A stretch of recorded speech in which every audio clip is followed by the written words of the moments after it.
সিঙ্গাপুরে স্কুবা ডাইভিংয়ের সময় মৃত্যু হয় জনপ্রিয় গায়ক জুবিন গার্গের। তবে তার মাত্র 18 মিনিট আগে রেকর্ড হওয়া একটি ভিডিও ঘিরে তৈরি হয়েছে ব্যাপক রহস্য। ভিডিওটিতে দেখা যাচ্ছে একটি প্রমোত্তরিতে বন্ধুদের সঙ্গে সময় কাটাচ্ছেন জুবিন, গাইছেন গান, করছেন পানিতে নামার প্রস্তুতি।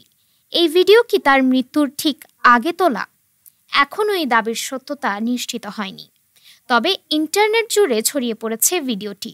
প্রশ্ন উঠছে, গায়কের মৃত্যু কি নিছক দুর্ঘটনা নাকি রয়েছে গা ছমছমে কোনো রহস্য? ইতিমধ্যে অসম সরকার তদন্তের নির্দেশ দিয়েছে। জুবিনের পরিবার ও ভক্তরা চাচ্ছেন পুরো সত্য প্রকাশ হোক। ডেস্ক রিপোর্ট, আজ বার্তা।